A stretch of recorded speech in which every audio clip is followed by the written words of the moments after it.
Nouvelle victoire du Real Madrid, c'est la 4e consécutive en Liga. 2-1 contre une belle équipe du Betis Séville qui a posé des problèmes à ce Real Madrid, mais la malédiction est désormais terminée. 5 ans qu'on n'avait pas inscrit le moindre but contre cette équipe de Manuel Pellegrini qui connaît parfaitement le logiciel du Real Madrid. Les buts ont été inscrits par Vinicius et par Rodrigo, la nouvelle génération. Il y a beaucoup de choses positives à dire aujourd'hui, notamment sur le phénomène Tchouaméni. Mais il y a également des choses négatives. Qu'est-ce qui arrive à Benzema en ce début de saison? On va en parler tout de suite.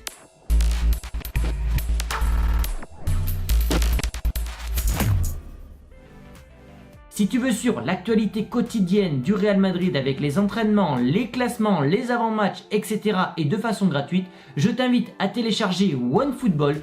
Ils sont partenaires du Real Madrid et tu y trouveras ton bonheur là-bas. Le lien est en description.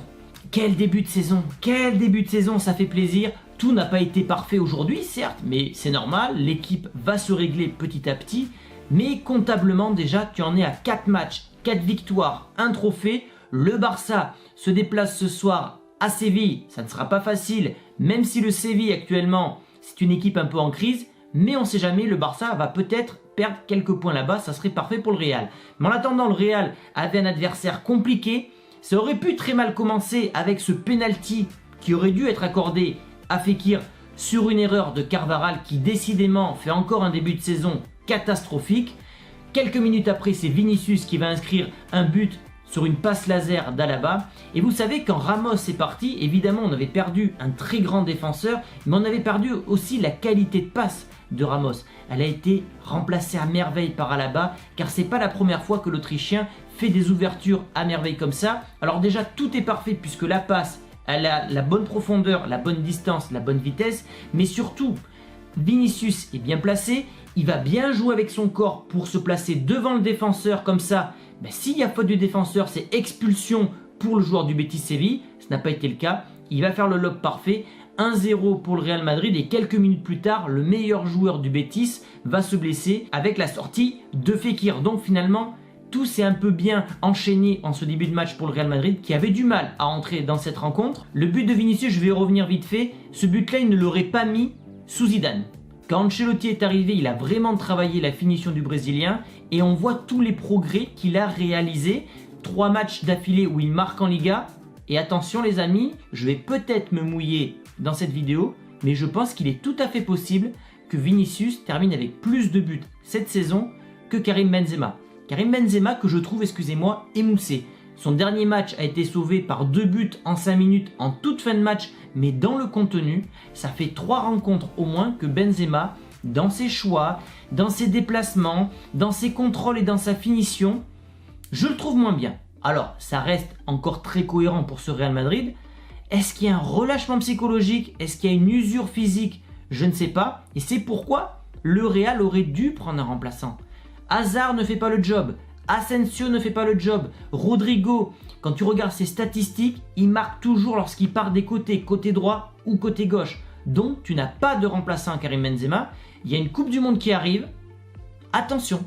Attention parce qu'on l'a bien vu que lorsque Benzema n'est pas là, le Real marque moins puisqu'il est quand même à l'origine de toute la création du jeu. Il fait le lien entre le milieu et l'attaque. Et lors des 2 derniers classicos par exemple, le Real n'a pas inscrit le moindre but parce que Benzema n'était pas là. Donc il ne faudrait pas que Benzema se blesse avant ou pendant la Coupe du Monde parce que ça pourrait être un préjudice énorme pour ce Real Madrid. Comment ne pas évoquer la prestation incroyable de Tchouaméni? J'ai presque envie de dire que ce soir c'est l'homme du match. Alors il a fait plus de 10 interceptions, donc déjà il a rempli son rôle à merveille, mais dans la gestuelle, dans la vision du jeu, dans la qualité technique, on est au-dessus de Casemiro. Alors comme je le dis, il n'a pas la ruse, il n'a pas la fourberie, il n'a pas peut-être toutes les qualités défensives qu'avait Casemiro.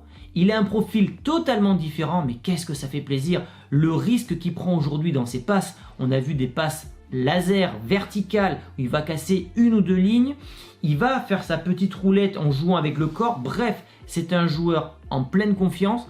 Il n'y a plus le Brésilien, il est libre, il sait en plus qu'il n'y a pas de véritable concurrent à ce poste-là et surtout Ancelotti lui fait enchaîner les minutes parce qu'il a 21 ans et physiquement il peut se le permettre. En plus de ça, ça aurait été parfait, il a failli marquer son premier but pour son premier match au Bernabéu sur cette tête magnifique sur le corner, c'est le gardien qui va la chercher en pleine lucarne. Et ça prouve une chose, c'est que Tchouaméni, Rudiger vont véritablement apporter une plus-value sur les coups de pied offensifs et défensifs.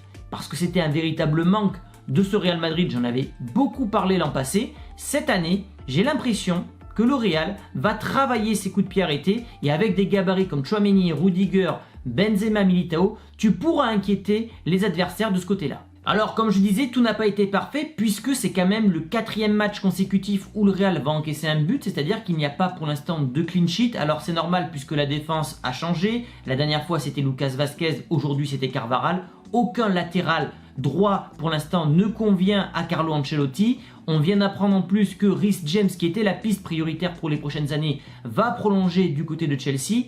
Il y a un chantier à étudier de ce côté-là. Pourquoi ne pas tenter Vinicius Tobias qui est avec le Castilla? Parce que Carvajal, comme l'an passé, il est en train de nous faire un début de saison chaotique. Il avait très bien terminé notamment en Ligue des Champions. Mais à chaque fois, ses débuts de saison sont compliqués. Est-ce que c'est physiquement qu'il ne tient plus la route? Je ne sais pas, mais il aurait dû provoquer un penalty et si le Betis mène au score, c'est plus du tout la même rencontre. Dans les choses qui m'ont déçu également ce soir, donc évidemment j'ai parlé de Benzema, j'ai parlé du fait que le Real n'arrive pas à enchaîner de clean sheet, n'arrive pas à faire de clean sheet. Il y a également Camavinga. Camavinga, va falloir qu'il fasse attention parce qu'il fait toujours de très bonnes rentrées, mais lorsque Carlo Ancelotti lui donne sa confiance, le met titulaire, on voit un joueur qui fait beaucoup de pertes de balles, qui ne se projette pas assez, qui commet des fautes. Attention à ne pas avoir l'étiquette du joueur super sub mais qui ne peut pas gagner sa place de titulaire parce que derrière, mine de rien, il y a du monde. T'as Toni Kroos, t'as Ceballos, t'as Valverde qui peut jouer également milieu de terrain. Donc Camavinga, il fait pour l'instant un très bon début de saison parce qu'il est souvent remplaçant, il joue une demi-heure. Mais dès qu'on le met titulaire, on n'a pas du tout la même version du français. Alors certes, il avait des clients aujourd'hui parce que le ballon ne brûlait pas les pieds des milieux du Betis. Il va devoir bosser sur ce côté-là. Quand il est titulaire, être plus propre, améliorer son jeu sans ballon, c'est toujours pour moi sa grande faiblesse à Camavinga. Peut-être qu'il doit s'inspirer de Tchouaméni dans ses placements, dans la gestion des fautes, parce que je trouve qu'il y a trop de déchets encore chez Camavinga, notamment aujourd'hui. Mais on va quand même retenir le positif, 4 matchs, 4 victoires. Évidemment qu'il y a des choses à améliorer dans le jeu, dans la rapidité, dans les transitions. Il y a des pertes de balles, il y a des fautes inutiles. Dans la gestion des coups de pied arrêtés, on a vu que Benzema, Alaba aujourd'hui ont très mal tiré les coups de pied arrêtés. C'est normal, on ne peut pas avoir la version parfaite du Real Madrid qui arrive généralement en deuxième partie de saison. Mais on va retenir le positif, comme j'ai dit, ça fait quand même 12 points sur 12. Le Classico qui arrive rapidement dans un peu plus d'un mois, il va falloir essayer de garder ces 2 à 5 points d'avance si possible face aux Catalans. J'espère évidemment un faux pas du Barça ce soir, mais il faut se concentrer. La suite c'est quoi maintenant pour le Real? La suite c'est la Ligue des Champions face au Celtic. Donc tu auras sûrement du Toni Kroos, tu auras sûrement du Modric. Benzema sera encore titulaire. D'ailleurs, je pense que Benzema aurait dû sortir aujourd'hui, jouer qu'une heure de jeu pour le préserver. Ça va être le rôle de Carlo Ancelotti. Et donc, il y a le Celtic qui arrive. Va falloir commencer par une victoire, même si le groupe n'est pas compliqué. Tu peux toujours avoir un début de saison en Ligue des Champions compliqué, c'est déjà arrivé dans les saisons passées. Normalement, ça devrait passer, mais on connaît l'ambiance en Écosse et donc il ne va pas falloir sous-estimer justement cette équipe-là. Pourquoi je dis qu'il ne faut pas sous-estimer l'adversaire? C'est parce que le but qu'a concédé le Real aujourd'hui, c'est parce qu'on a sous-estimé le Betis. Lorsqu'on a ouvert le score, il y a eu ce petit relâchement que le Real a l'habitude de faire malheureusement. Mais voilà, je suis content parce qu'aujourd'hui, on a quand même 12 points sur 12, on a un trophée et c'est quand même le début de saison idéal avec des buts de Vinicius, un but de Rodrigo qui continue à faire des stats. La dernière fois, c'est une passe décisive à Benzema. Aujourd'hui, il est buteur. Donc, tout est parfait pour les jeunes. Valverde rentre en jeu, il fait une passe décisive. Lui, clairement, c'est un titulaire en puissance. Il a prouvé, il avait besoin de souffler, certes, mais il fait un bien fou dans l'énergie qu'il distribue à ses coéquipiers. Voilà les amis pour ce débrief. N'hésitez pas à liker, à vous abonner si ce n'est pas encore fait. On se retrouve lundi pour le retour de Tour d'Europe avec Christophe de la chaîne CM Football. Et puis on aura évidemment l'avant-match et le débrief de ce Real Madrid en Ligue des Champions. Abonnez-vous et je vous dis à très vite. Ciao!